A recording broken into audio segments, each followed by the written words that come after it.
I need to get down there somehow.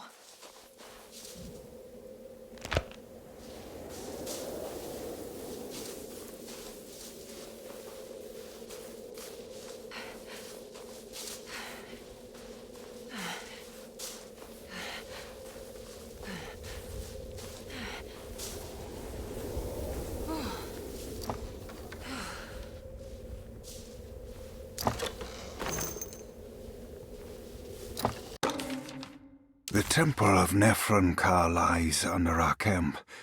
Despite all efforts, that unholy site did not collapse, but sink beneath the sand. The pharaoh is long dead, his name meticulously stricken from all ancient writing. But that stage meant for blood and terror remains. The temple is said to be lightless, built to harbor all the haunters of the dark found in the very depths of our universe. Calling on the gods meant creating a bridge between our world and theirs. The terrible Aldebaran of Taurus, the Black Sun, was seen as the most important star in the night sky. Because, according to the Kitab al-Azif, it was said to be the home of that crawling chaos known as Nyarlathotep.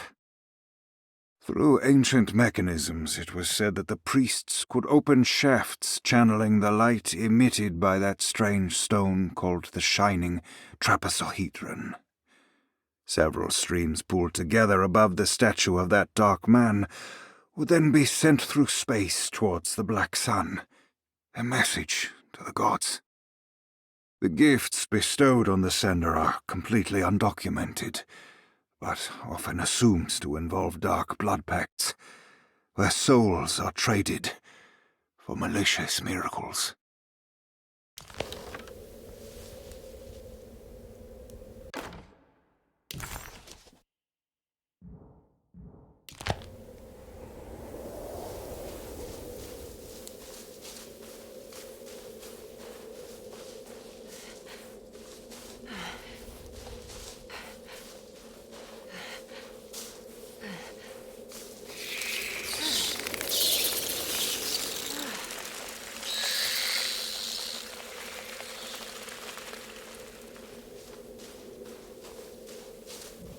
Okay, you can do this, Emily.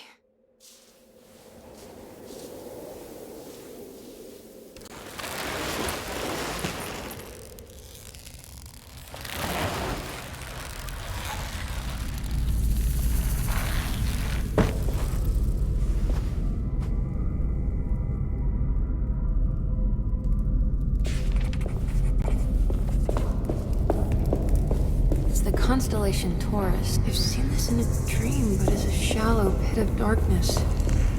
This is definitely where the contract is hidden, but how do I get to it?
I think this one moves.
to collapse.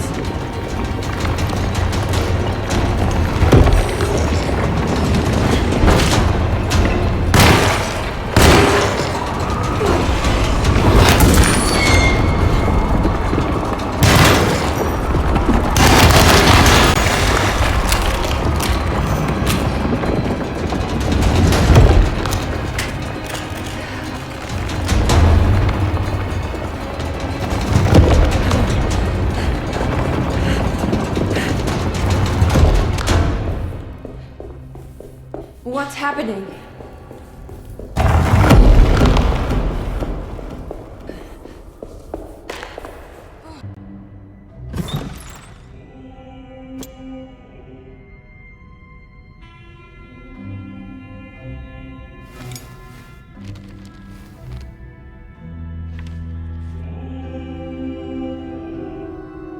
Acknowledge psychological trauma, break through the barriers of self-deceit, temper, manic behavior. Is this it? Is this the contract?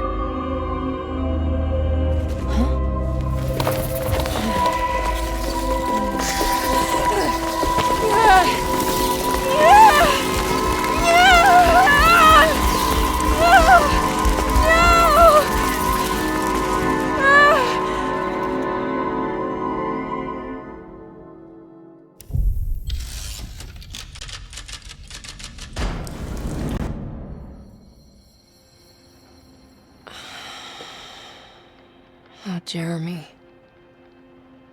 How much pain and suffering you could have prevented. Emily? What are you doing?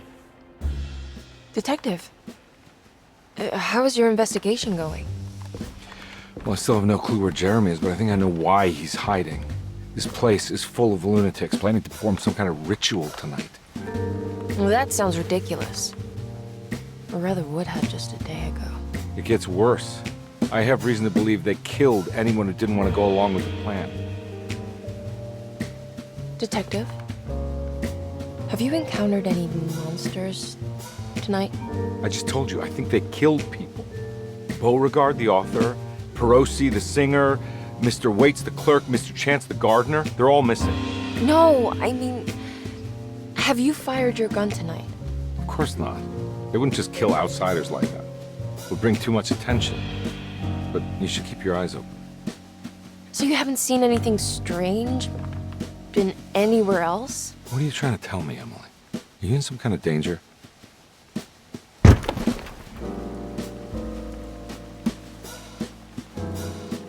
Let me drive you back to New Orleans. I think I have enough.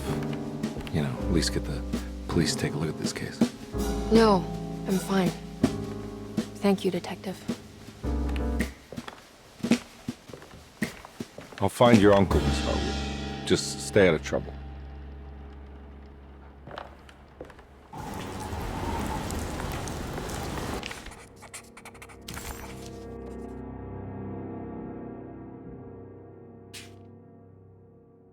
He must first acknowledge psychological trauma in order to proceed. The lying must stop, so we can break through the barriers of self-deceit. Finally, temper manic behavior. Medicine has failed me. Nothing can be done to dispel the Hartwood curse. Only the sacrificial dagger may release the despair from Jacob's eye. Yet, doing so would be the doom of Derceto. Let this curse of mine be a weapon for once. I accept your demands, oh, crawling chaos. Build your prison around this godforsaken hospital.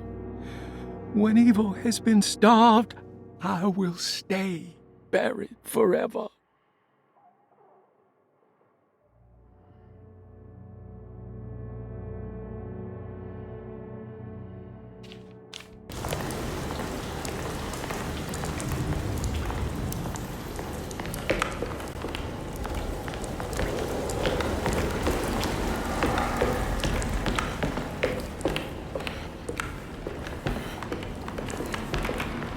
Getting rough out there.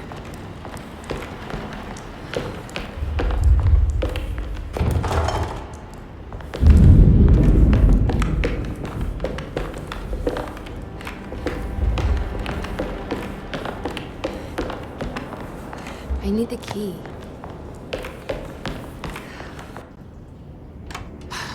If we could just get rid of Jeremy, everything will go back to normal.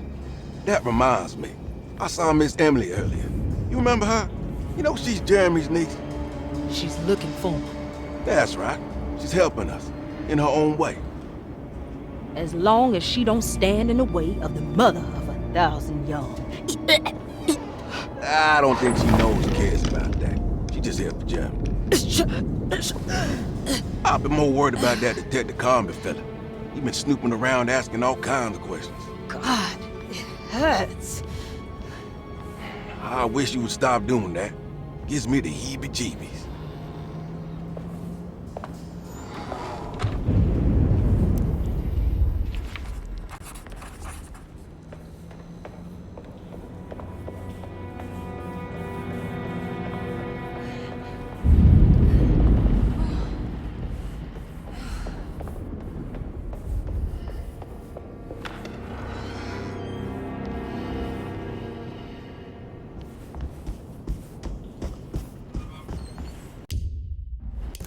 The orderlies, Baptiste and Lot.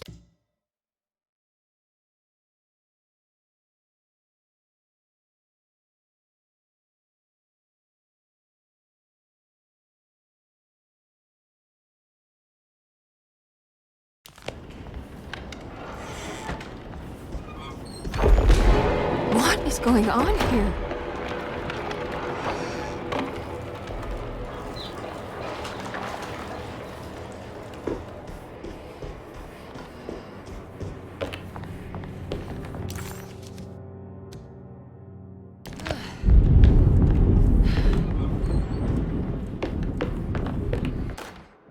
We must have faith that Jeremy's pact with the Dark Man is a bluff. If we are lucky, our visitors will find him and prove it's all nonsense before night falls. What is true is our attempt to call on her. Too many things have happened for this evening to be in vain. Think of Jack and Cassandra, even Perosi, whose circumstances I can't understand. Grace is a goat without horns. She knows it and will play the role. You must talk to your brother, Baptiste. I worry that he will fail us. Mrs. Thompson.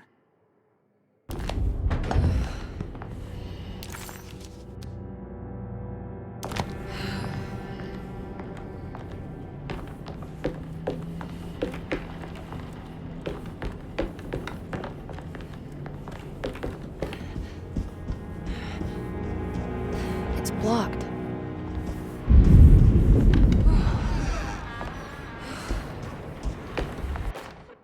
Lunacy and the Astarte Artist Colony, a monograph by Yael Klein.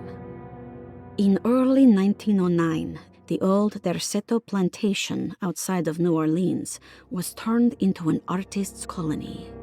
3 famous European artists rented the house and the surrounding land from the owner, the Ledoux family. The colony was chiefly run by Sebastian Cortez, who was playfully dubbed the captain by his collaborators, William Arges and Heinrich Kassel.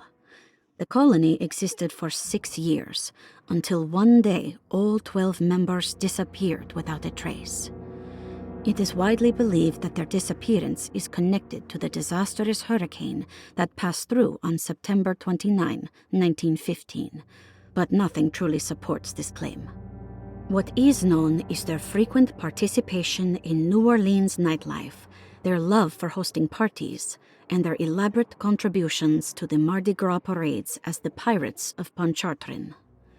Accounts of their lifestyle can be found in almost every gossip column. It can effectively be summed up as carefree and bohemian. In late June 1909, the name Astarte first appeared in the newspapers. Cortez said the name came to him as he was painting. There is never any claim to knowing about the ancient Phoenician fertility goddess with the same name before this time. His fellow colonist Heinrich Kassel did know, because he later produced sculptures that show clear references to ancient idols of the goddess. It's impossible to know for sure how this name suddenly made an appearance, but it is interesting because of Derceto's history. Even the name Derceto is the Greek name of a Syrian fertility goddess. In the case of naming the plantation, Derceto was certainly not an accident. We know that Elijah Pickford intended to build a temple for his cult, for he had distributed pamphlets 2 years prior to the purchase of the land, advertising his intentions. His followers were estimated to be almost 100 men and women, mostly sailors, Maroons, and Cajuns, when the plantation was built. To outsiders, Derceto registered as an ordinary slave plantation, which enabled Pickford and his flock to remain hidden for decades. The official story is that the cult lasted until 1862, when the Union Army came and burned down the plantation and scattered all who lived there. Following the Civil War, new people started to congregate in the ruins of Derceto to invent a new fertility goddess, the Shub-Niggurath. As much as Derceto is a particular name to have heard of, it's not entirely uncommon among the learned. Astarte is equally known and could have been subconsciously chosen by well-read artists. Shub-Niggurath is, on the other hand, very uncommon. Almost impossible that anyone in Louisiana would have heard that name. The name is referenced only in rare books like Unaussprechlichen Kulten and the Necronomicon, and is believed to be a bastardization of Arabic words meaning pertaining to the dark young. The few paragraphs printed on the goddess are so upsetting that no one in their right mind would want to build a religion resting on such qualities. The Shub-Niggurath cult was hard to get rid of, but it is believed that despite the police jailing and killing several cultists over the years, the main culprit in the cult's demise is the cult itself, which seems to line up with every instance of cult activity on Derceto's grounds. When Captain J.W. Norton of the Union Army arrived, he described the people at Derceto as malnourished and maniacal. As much as the army tried to save them, they fought back with fervor, as if nothing was going to stop them from slowly destroying themselves. While the disappearance of the Astarte artist colony remains a mystery, the recurring motif seems to suggest that their fate involved lunacy and a hunger for self-sacrifice to that fertility goddess with 1,000 names.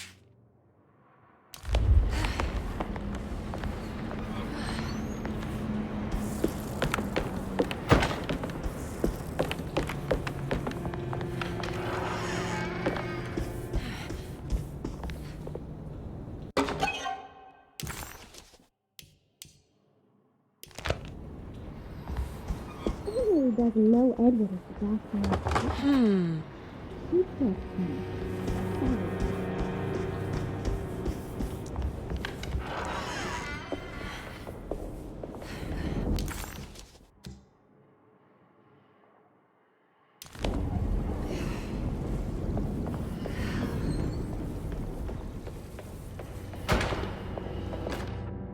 Mrs. Thompson, I understand the last week has been busy.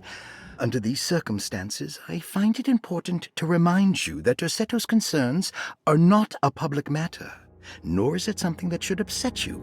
Please continue your excellent work, and don't spend a thought on the death of Perosi, or, more importantly, the suicide of Cassandra Beauregard. They should mean nothing to you or the staff. I rely on your loyalty and trust that your close kinship with the Tabois siblings will keep Derceto's secrets hidden. Dr. Gray.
Mr. Waits must have had a spare key to Dr. Gray's. I need the key.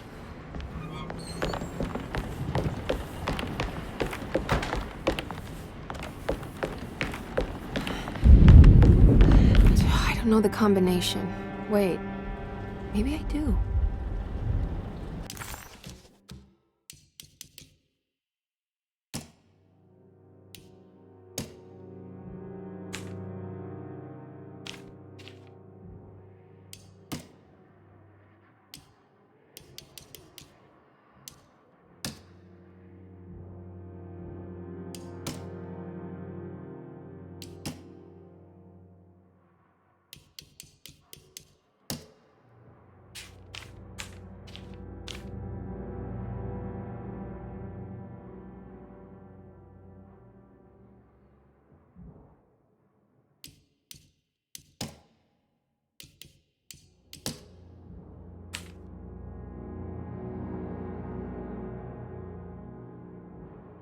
I better get to work on breaking the pact with the Dark Man. It's the only way to save Jeremy.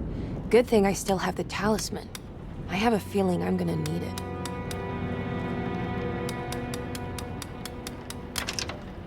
It worked!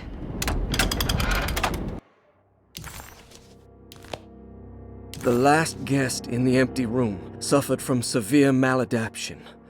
I must write this down, because if I understand the condition sufficiently, it could make me deny this fact at a later date, and there is reason for me to think I may come to suffer the consequences from this dysfunction, as some who came in contact with the guest seem to adopt a new worldview in which everything was predetermined but broken.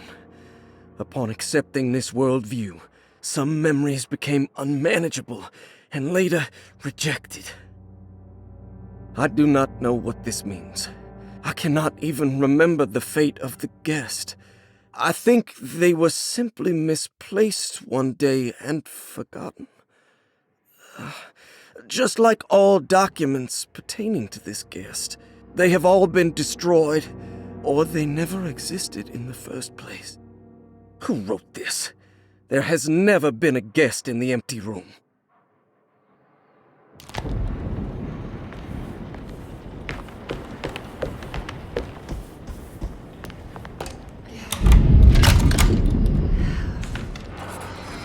Here we are, Dr. Gray's office. Now let's see if we can find some answers.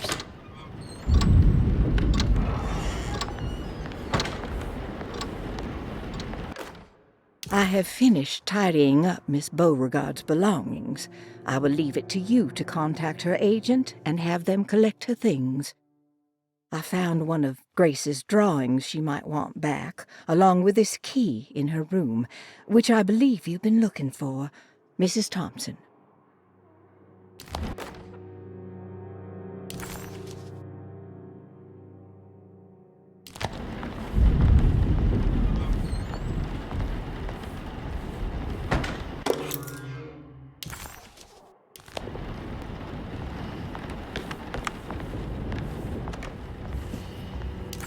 Emma.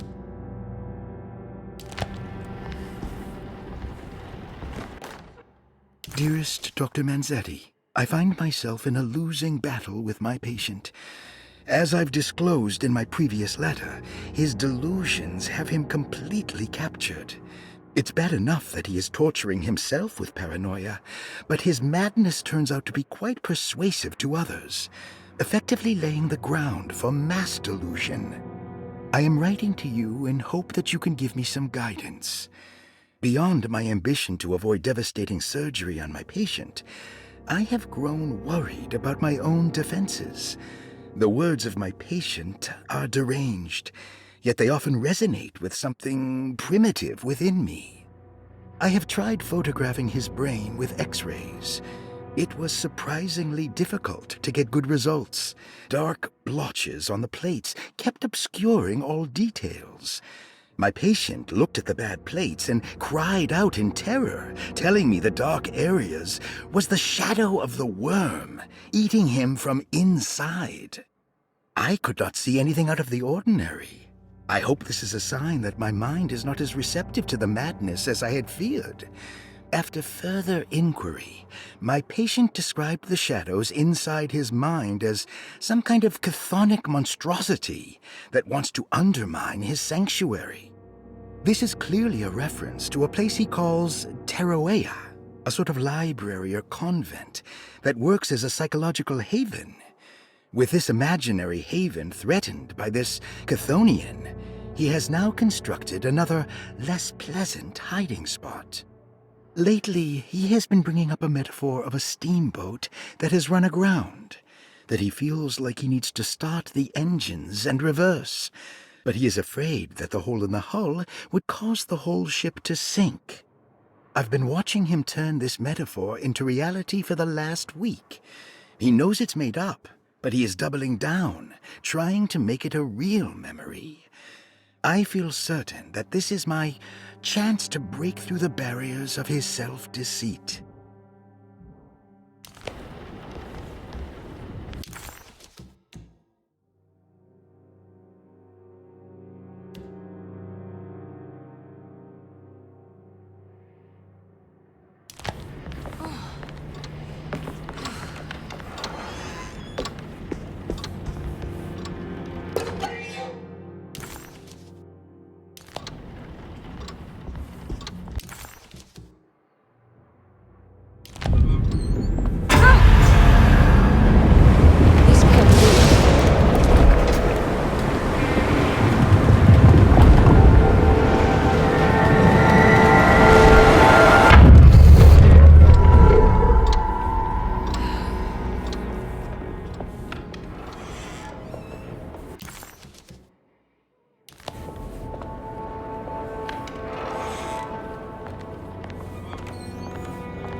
Hey, little lady, how's your evening been going? Ups and downs, I suppose. I hear that. We all live in the life of an elevator operator. Are you all right, sweetie? Do you want to see my mask, miss? I'm making it for St. John's.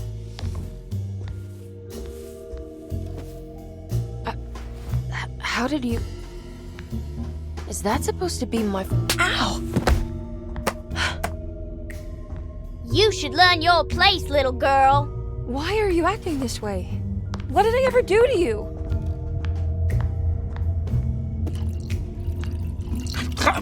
Grace! Grace!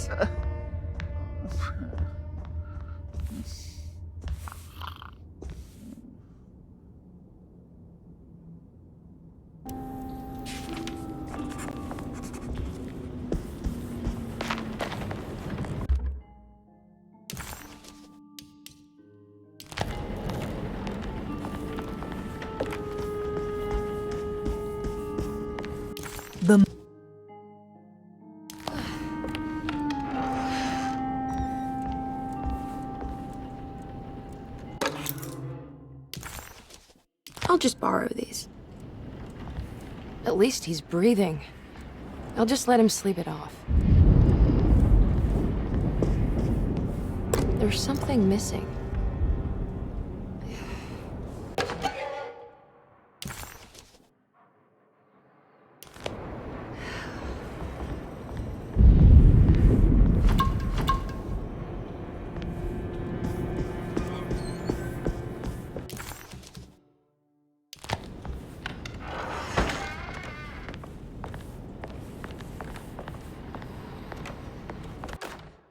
Jeremy knew that the only one who could help him now was the guest in room number 3.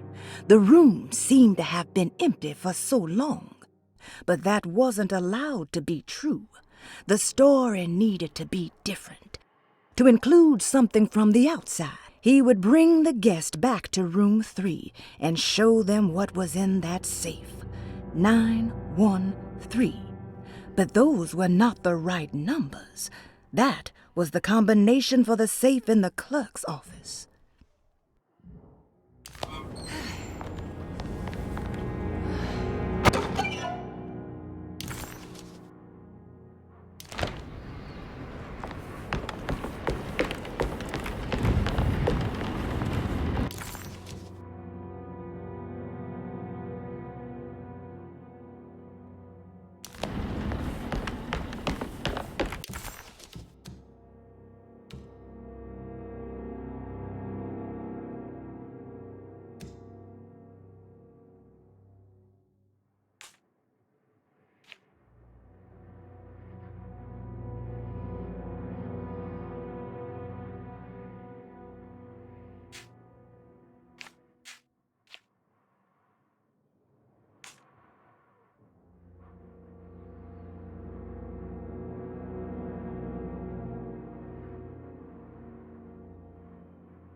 Brother, I need you to trust me. This is the most important moment in our family's history. I know you have doubts and that the terrible Mama Loa told you lies. I would never betray you. I promise. Lottie.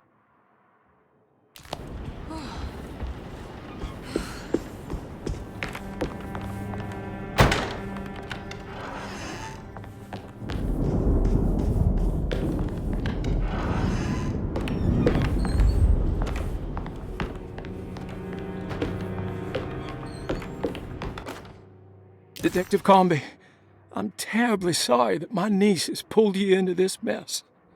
Please, with all my blessings, take her away from this cursed place. I have destroyed that Eater of Worlds and locked it away in the attic and retreated to a place of hiding. Tell Emily I'm safe. Tell her all the lies you can think of to make her listen. Take her back to New Orleans. Sincerely, Jeremy.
This is my room. I recognize I belong here.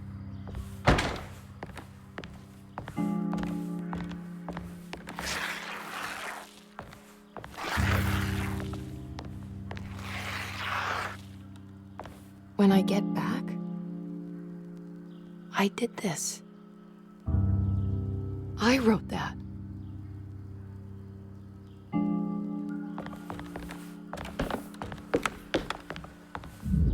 I don't know the combination. Wait. Maybe I... Ew.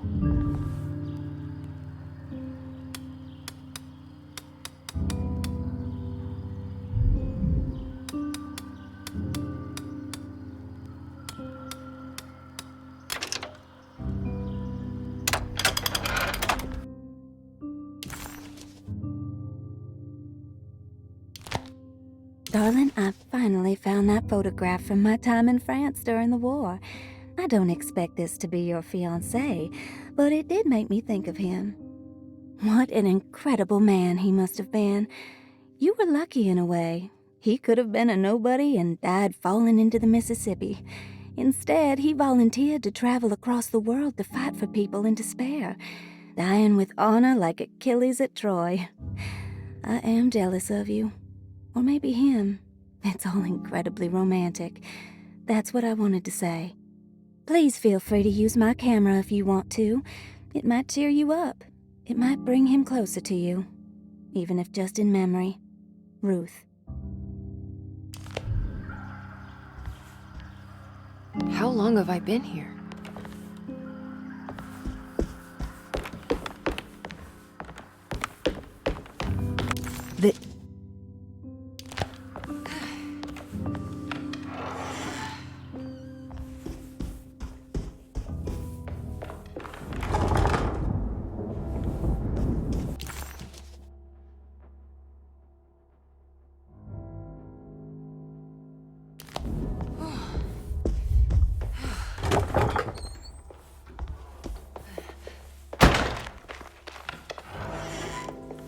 What is going on here?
I know that number. Where's that from? I did this. I wrote that.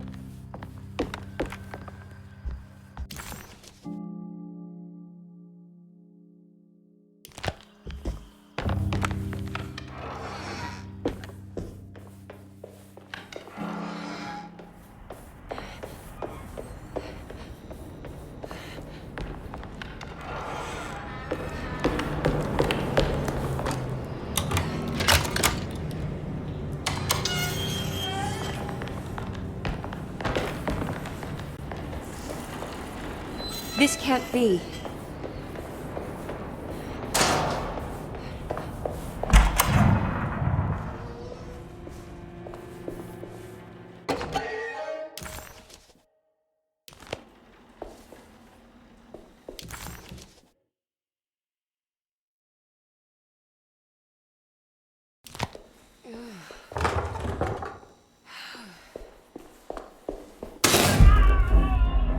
I need the key.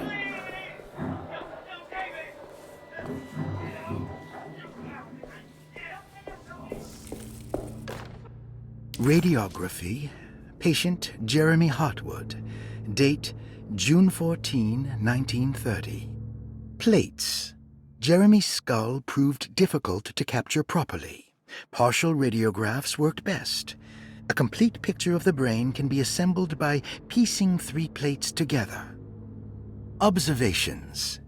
Even when looking at an assembled version, a shadow covers significant parts of Jeremy's brain. Possible tumor, but more likely that the equipment is failing. Jeremy reacted strongly to the pictures and claimed to see a giant clay worm eating and displacing his memories. Notes. While this exercise has left me nowhere closer to an answer, I feel confident that a Burkhardt lobotomy should sever all necessary parts.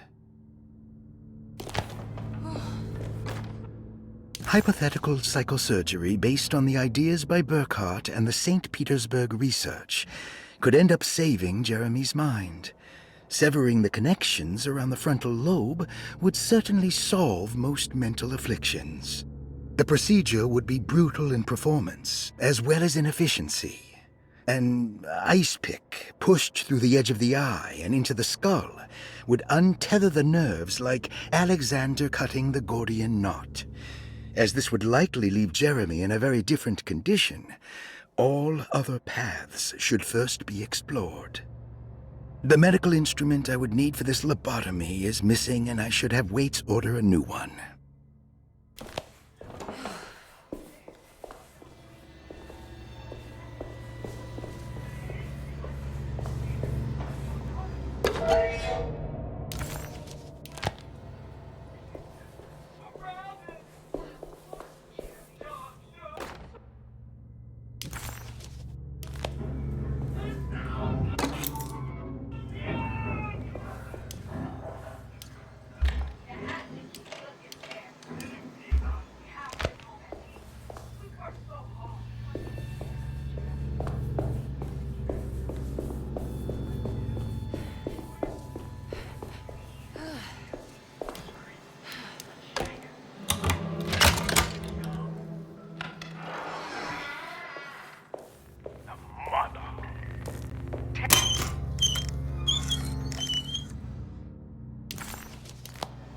What's this?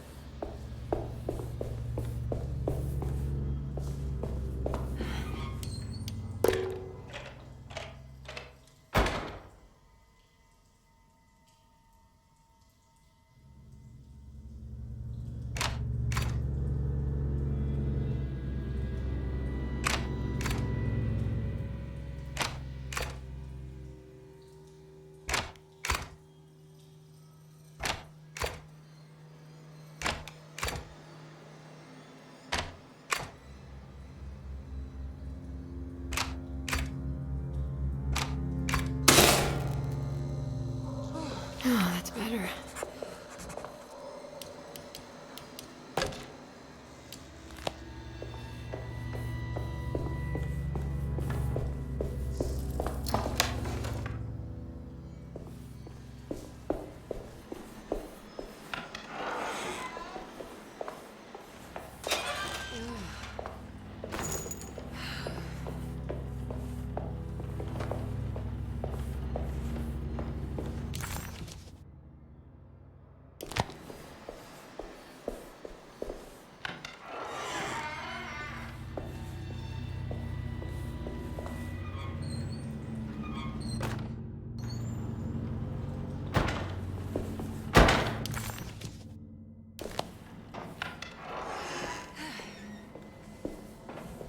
I need the key.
guess I never got a chance to look around this place.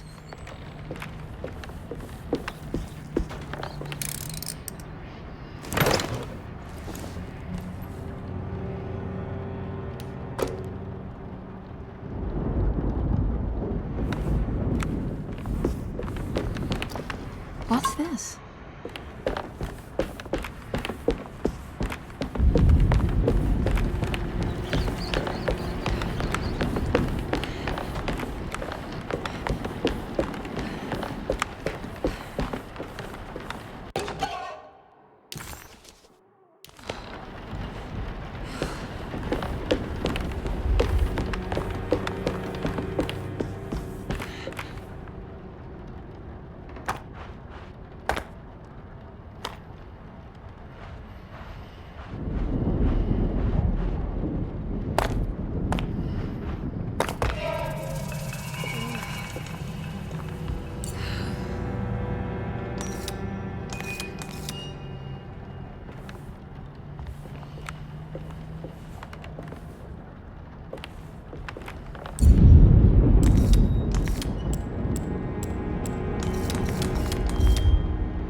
This feels familiar somehow. Hello?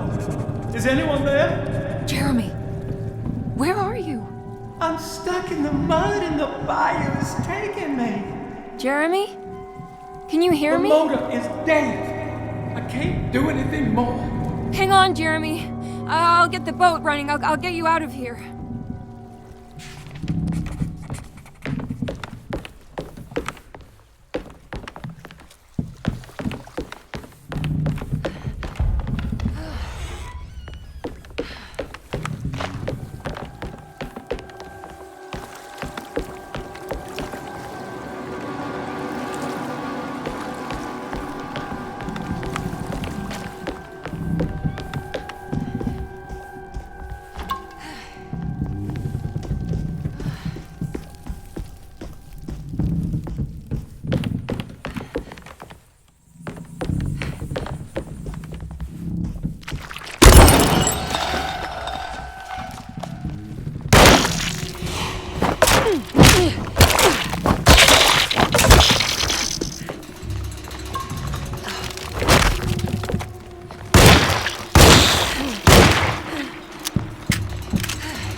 The boat is run aground, crashed right into the bayou. If I get the motor running, I could try backing into the river.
break this. I just need something to hit.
I think it just needs fuel to run.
Are you ready to tell me what's happening in the attic?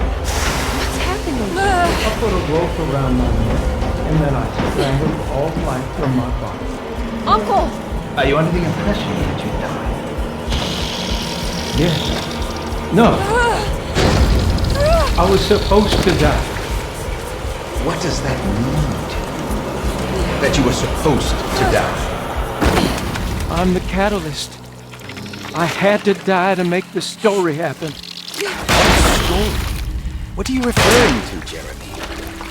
30 years ago, Frederic needed me to die. Jeremy! You're not making any sense, Jeremy. Come back. Find your focus. Uncle? I cheated everyone. I didn't play my part. I escaped my doom. Destiny! Again, find your focus. Jeremy! Now everything is wrong. Nothing is in place. Hey, listen to me! We're gonna drown! Calm down, Miss Hartwood. You're not in any danger. But... Jeremy... He was here, wasn't he? Miss Hartwood, I am beginning to suspect your family curse is catching up with you. Have you ever talked to a doctor about your condition? No. No, I was just confused. I thought I saw him for a moment. I'm fine. I'll let you be. Miss, I want you to know I'm here to help, if you need me.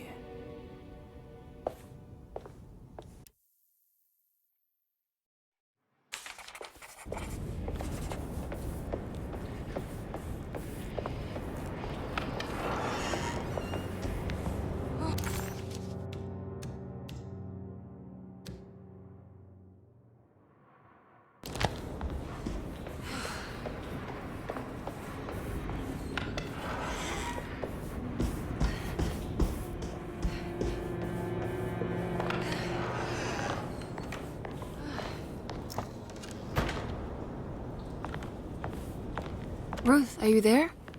No. Of course not.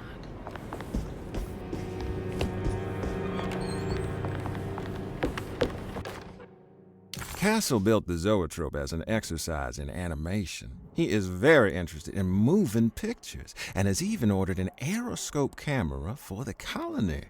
I'm looking forward to seeing what kind of phantasmagoria he will produce. For now, his zoetrope entertains me greatly.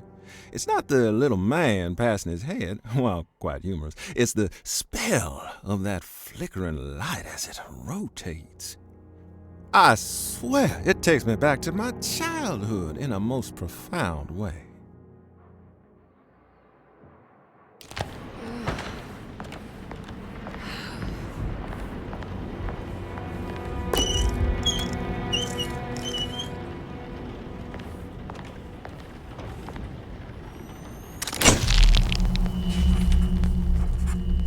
Is this how you travel, Ruth?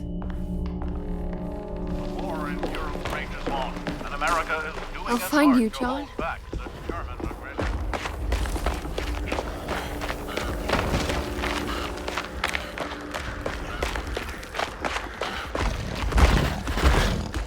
What was that?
thought I was done with you.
no way I can kill that thing!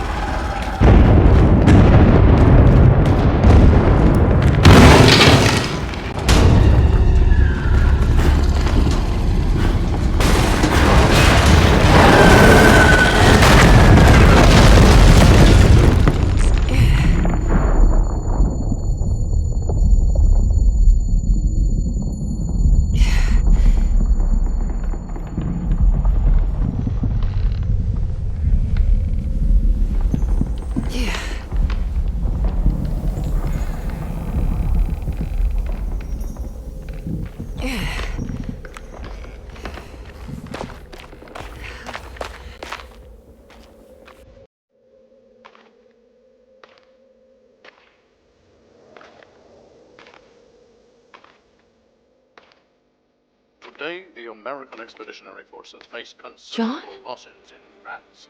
Our brave men fallen on these John. teams, forever being Oh, as John. not of just Europe, but the world. What's the matter, Emily? President Woodrow Wilson spoke to our I can't do this. asking them to stand tall. What's the matter? For their I can't take you dying again. Speak of them proudly. But remember I'm still hurting. What's the matter, but Emily? the war effort in Europe is not our Your death was just so... death numbers on the home front are on the rise due to the influenza known as the Spanish. The New Orleans City Council decided to open yet another emergency hospital, the old Derceto plantation.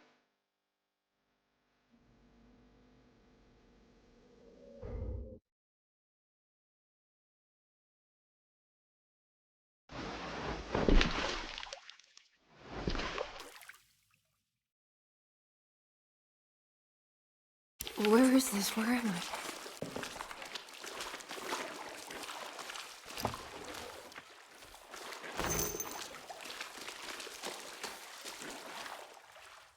Emily.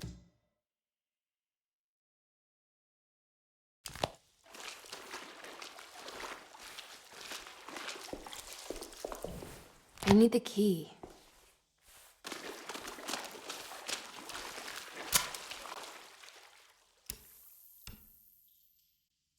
Oh, come on!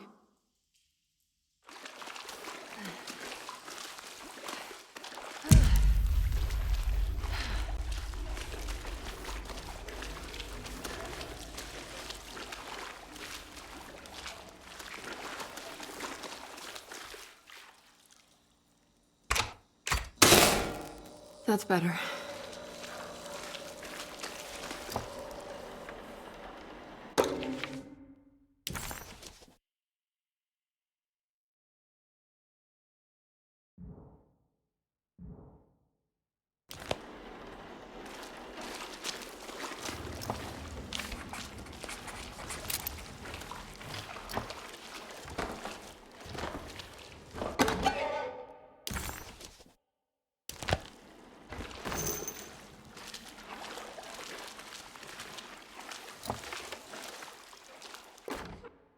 Closing the Refuge, June 17, 1919.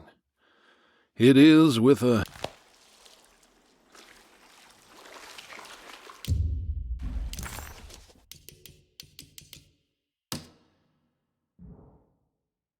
Closing the Refuge, June 17, 1919. It is with a heavy heart that I must declare the Derceto Refuge to be harmful beyond saving. As an emergency hospital, we have over the last 2 years treated hundreds of patients suffering the so-called Spanish flu.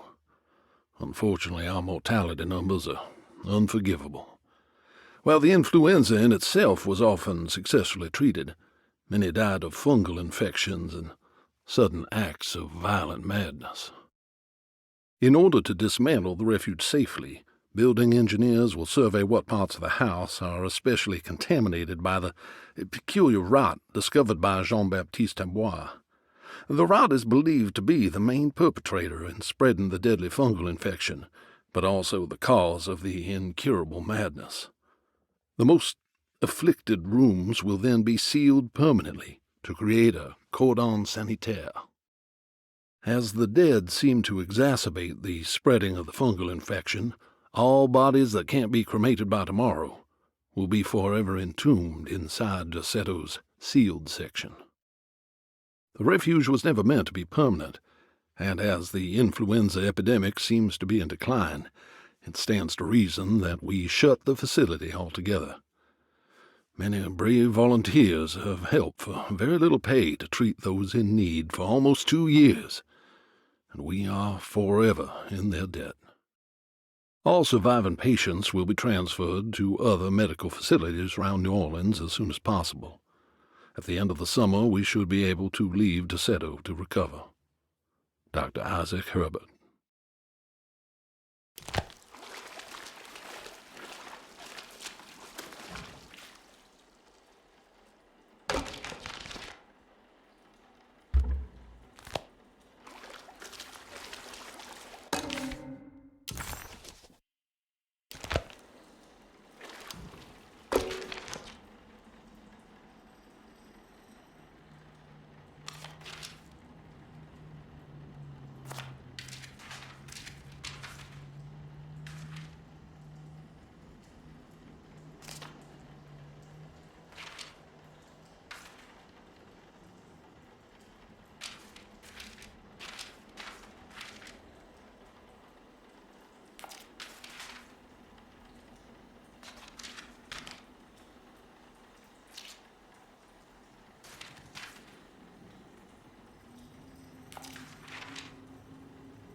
What's that?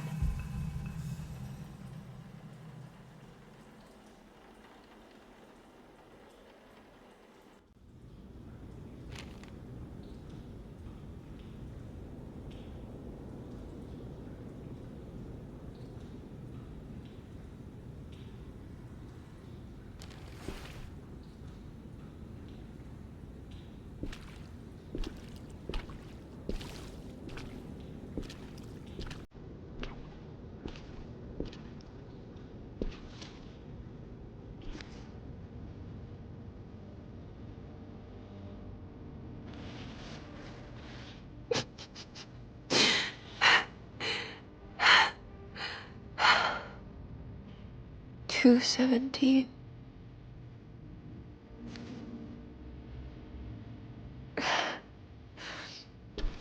Oh, John. I didn't know this is where you would end up. I didn't want to know. I stopped visiting you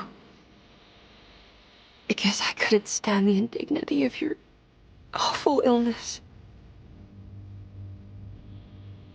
I was ashamed of you. Ashamed of myself. Forgive me. Please, John. Let me go.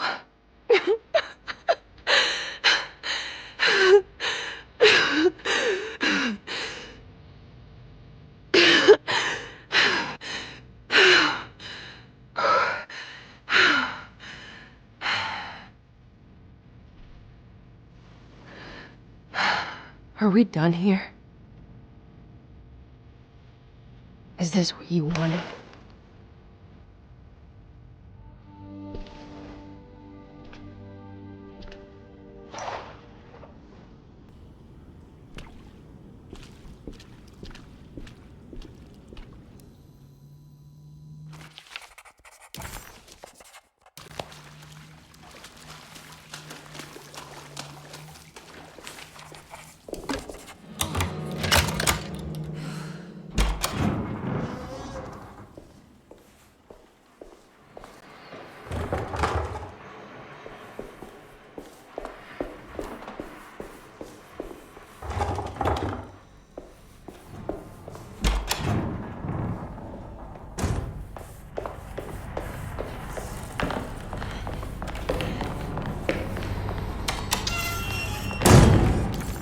John.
Miss Hartwood, lock the door, will you? I'd rather not run into dear Dr. Gray if I can help it.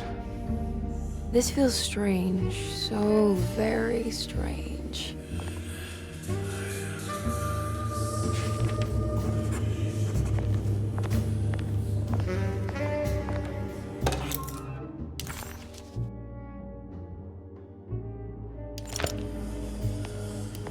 There's a book missing.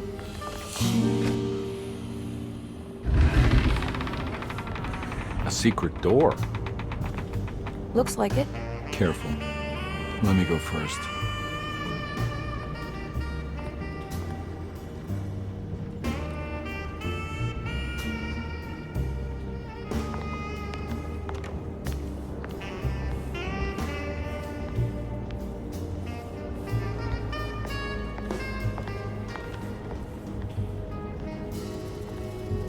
Now we're talking. Great job, Emily.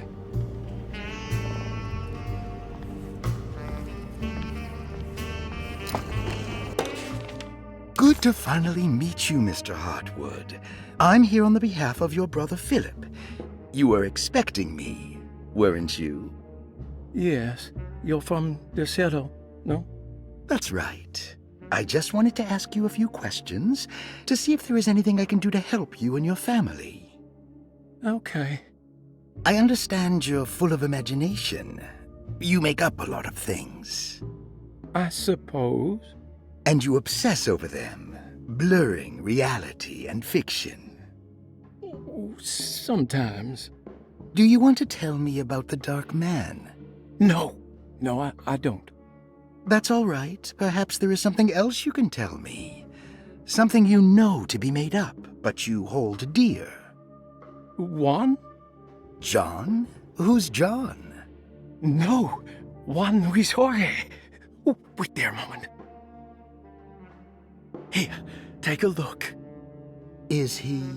Oh, he is the author.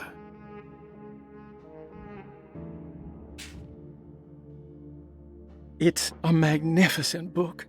Life-changing even. The real Juan is long dead, but I like to think of him as my friend. My most beloved friend. I see. Do you often do this? Fantasize about people you read about? No. No. Well, there is Jacob. Who is Jacob?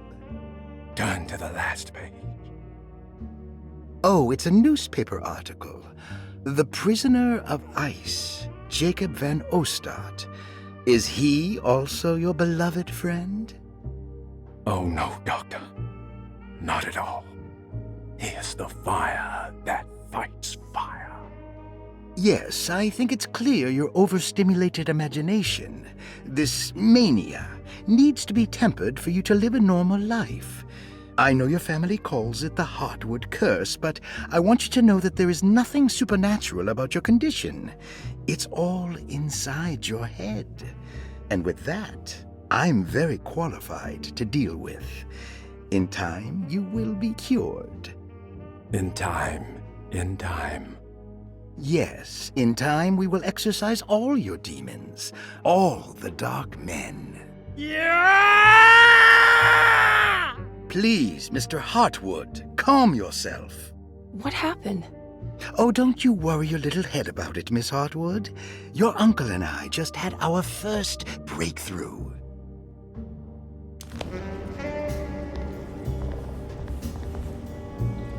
Found anything?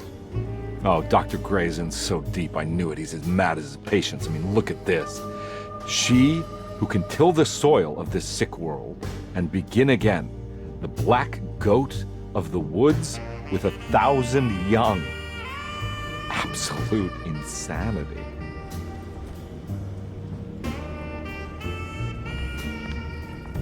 This has something to do with the numbers for the talisman. The Snake Dagger, a monograph by Yael Klein.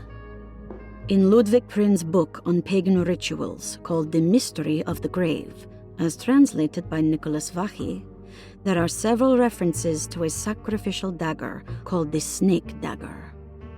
It has long been thought of as a poor translation of the original text, that it would be more appropriate with worm dagger from the Latin vermis cultrum. This seems natural following the recent consensus that the original title of Prin's book, De Vermis Mysteris, should literally translate to the mystery of the worm. However, this would take away from Vachy's great effort at translating the underlying meaning of the words and revealing several cultural beliefs. While Prin certainly was using the term worm as a symbol or synecdoche for death and the dead, which is made clear by the contents of the book, in the case of the dagger, we shouldn't be too hasty to dismiss his translation. Reading through Vachy's correspondence with his patron, it appears that he had more than just the Latin text at his disposal. Vachy had dug up Prin's living relatives and uncovered several cross-referenced historical texts and an actual snake dagger. The dagger was dated to the early Middle Kingdom of Egypt and had such a clear shape of a wave that Vachy considered calling it the sinusoidal blade. Knowing the full story, it seems prudent that he chose to translate it as snake and not worm. There are several reasons why this choice of word helps us understand the pagans that Prin's book attempts to describe. The symbolic value of the shape becomes more apparent when reading about the use for the dagger. In the passage of possession and exorcism, we find the snake dagger poisons the poisoner within the victim and is therefore pacified. Where the literal text would tell us that the worm dagger trumps the demon possessing the victim, it tells us nothing of their reasoning, only that somehow this dagger wins against the demon, like it had the better hand in poker. Vachy's translation allows us to follow the underlying logic to the ritual magic that is being performed. Poison the poisoner sounds like fighting fire with fire. That to hurt the demon possessing its victim, the priests would have to fight back with a power that is known to the evil they are fighting.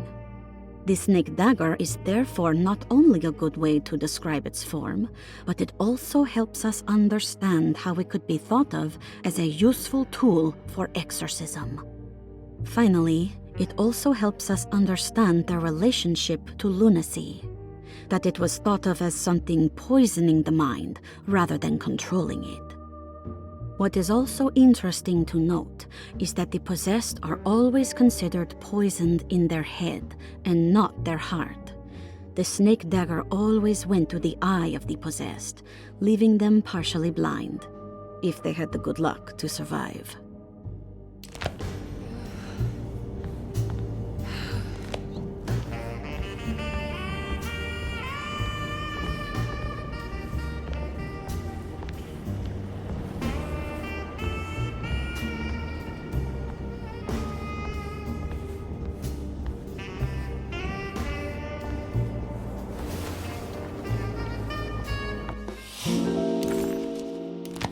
I can't believe I didn't see that before.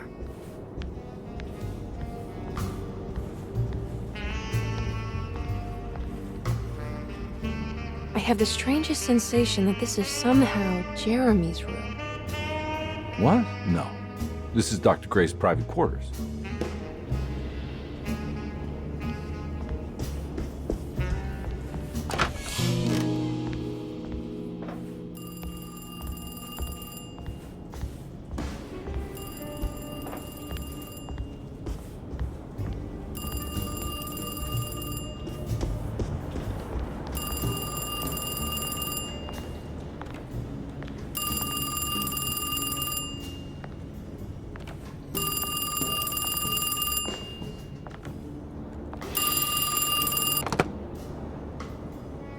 Hello? Who's there? Jeremy? Jeremy is with the Dark Man. You can't save him. Jeremy is with the Dark Man? Where? Who is he? What is the Dark Man? The Hartwood curse. He will come for you too.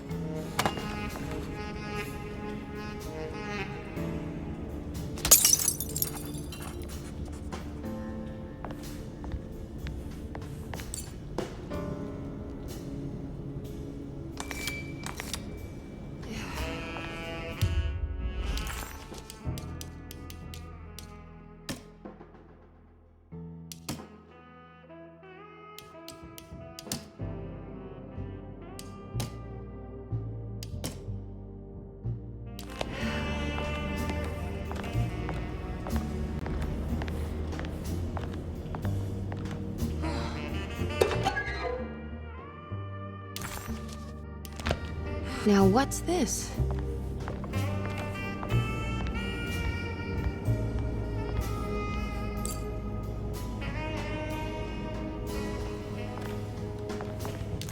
The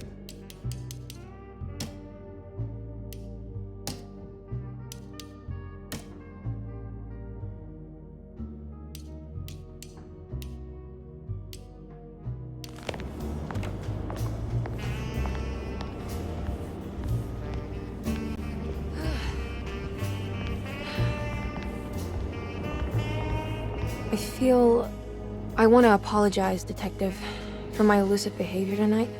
I'm glad you haven't given up on me and my uncle yet.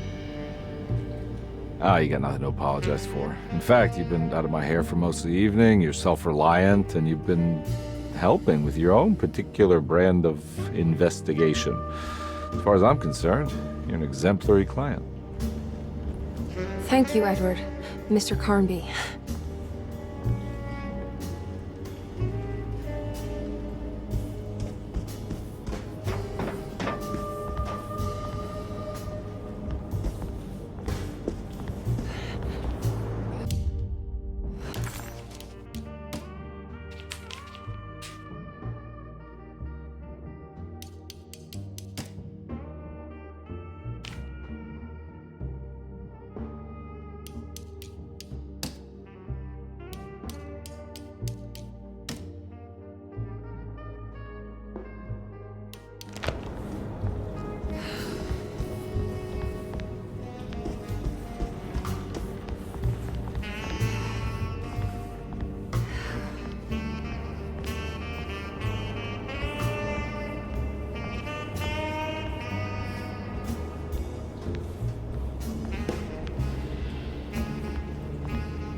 You heard the telephone ring, right? No, the telephone's cut off.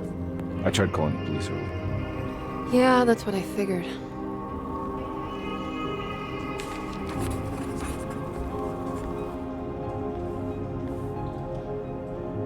Hey, Mr. Carnby? What? Nothing, right? It's a closet? That's right, Detective. I'll see you later. I have to finish this. You're going inside the closet? I know what it looks like, but I can't explain it, much less justify it.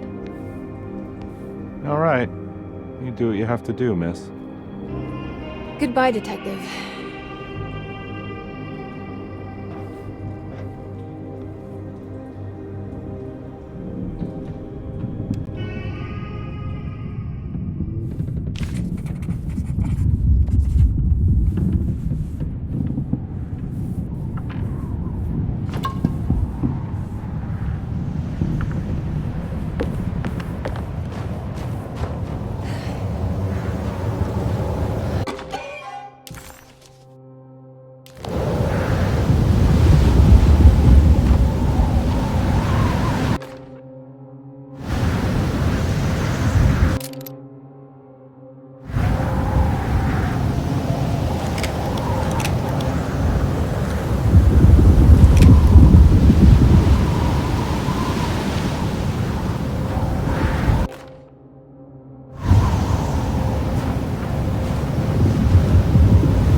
What do you want? Emily, you should not have come. Yeah, hey, we can talk about this. It's too late for that. It's too late.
is gonna be in the middle of your existence, Jeremy. And at least set everything in order.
I did everything you wanted to break the pact.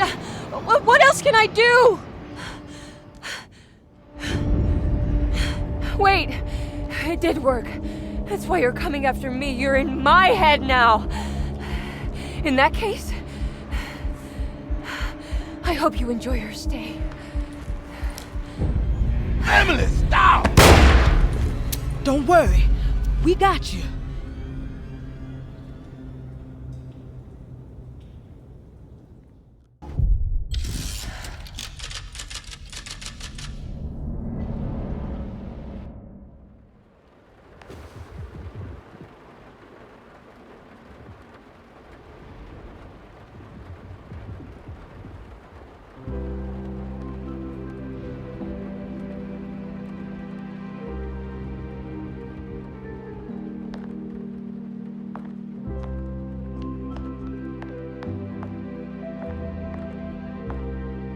Are you alone? Or is he in there with you?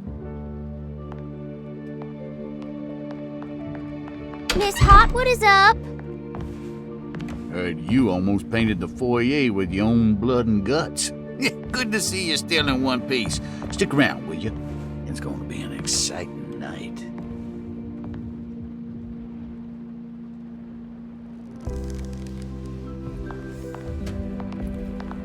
Good to see you made it, miss. And all that ruckus, Lottie gave you a healthy dose of that sleeping juice. Wasn't sure you'd be waking up again. What happened? You had a psychological breakdown. Tried to shoot yourself. Sorry for the manhandling, but we just wanted to save you. You also stabbed Jeremy in the eye. Is he all right?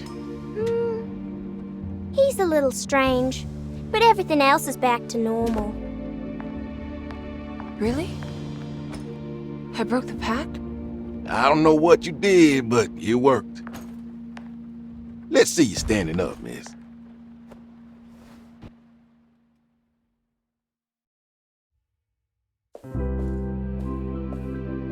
Jeremy, are you okay? I'm so sorry for hurting you. How can you ever forgive me? Emily, I missed you so. I do hope you'll stay with me for a while. Uncle, what's wrong? Is it anesthesia? He seems so meek. I wish that was the case. It turns out that you managed to lobotomize him. It's actually quite impressive considering your technique. This is permanent? You sacrificed a piece of his mind to save the whole. It's a little like treating a bad knee by cutting off the leg. It's blunt, but it works. That's terrible. Perhaps. But at least he won't suffer anymore. Do you remember the Dark Man, Jeremy? Ah, yes. Where did he go? I hope he is doing all right. You see? With a violent stab, you made any future treatment quite redundant. I assume you will be bringing him with you back to New Orleans. I will. I just need to find Detective Carnby.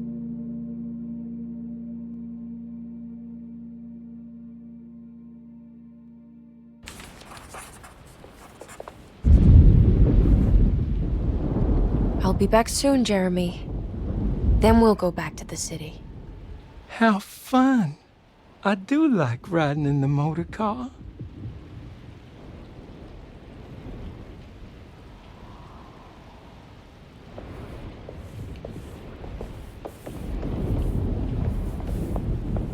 Well done, Miss Hartwood. You officially made Derceto the dullest place in existence again. Oh, thank you.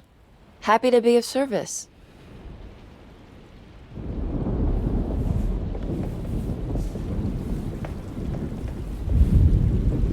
Good to see you're still with us, miss. Are you hungry?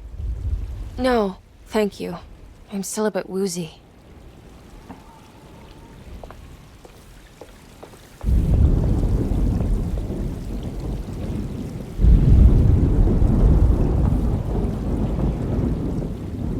I almost forgot this was here. The very heart of Derceto, you know. Almost time to call on her.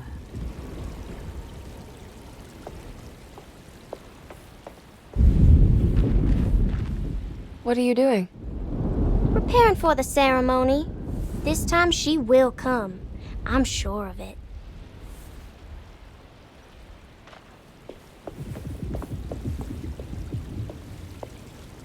Do you know what's about to happen here? Oh, just a little ceremony we do each year on the eve of St. John. We raise our glasses to the old wishing tree here and ask for a better year.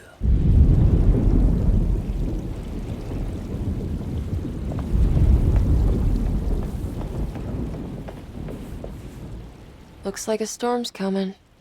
Radio says it could get real bad. Floodings and such.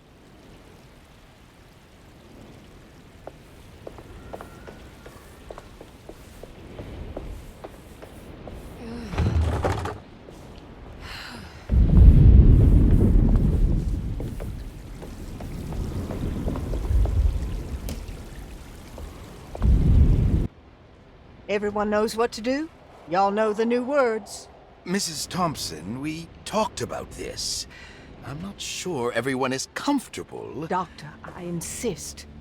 This is important. We've waited for so long, Doctor. Let's just go with the old song. Not every change is an improvement. Boss, good or bad, you need to move forward. All in, Doc. Let's bet it all. But we don't know what we're dealing with. It'll be okay, Doctor. Better even.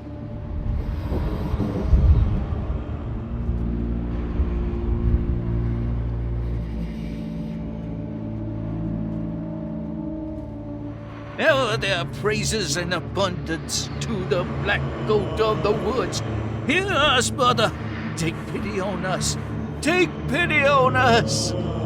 Ever there praises and abundance to the black goat of the woods. Hear us, and take pity on us. Take pity on us. Hear us, mother. Ever there's praise and abundance to the black goat of the woods. Hear us, mother, and take pity on us. Take pity on us. Accept our sacrament.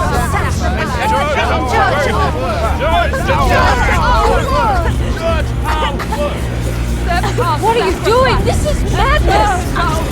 This heals what needs to happen. She's just a child!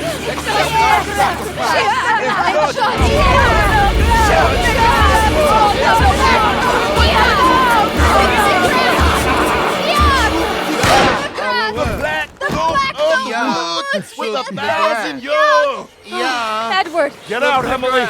We're leaving! No! There has to be a sacrifice!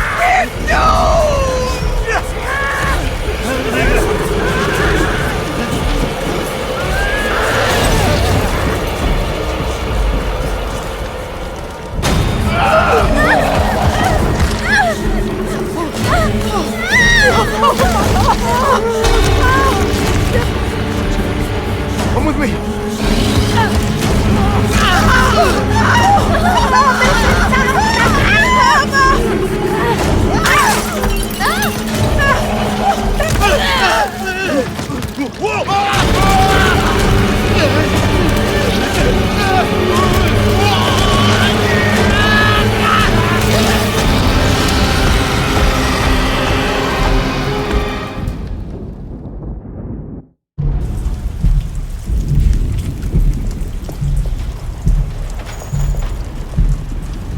I have to stop that thing. It's gonna kill everything in its way. No, Ruth. Get yourself together, Emily. You have to finish this.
Emily, are you alright?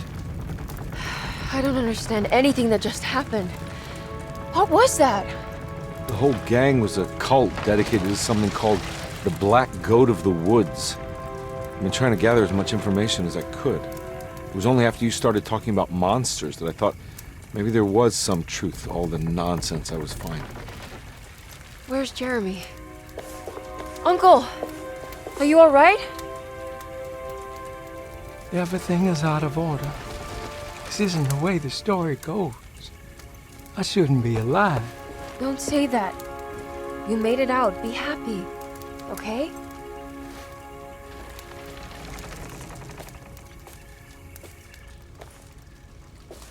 Hey, kid.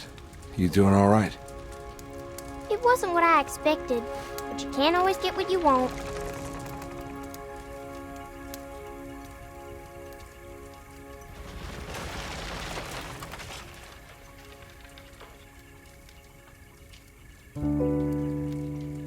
Alright, you ready to head back to New Orleans? Come on, Jeremy. Let's go.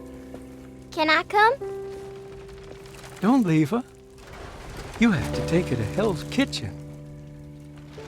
What on earth are you talking about?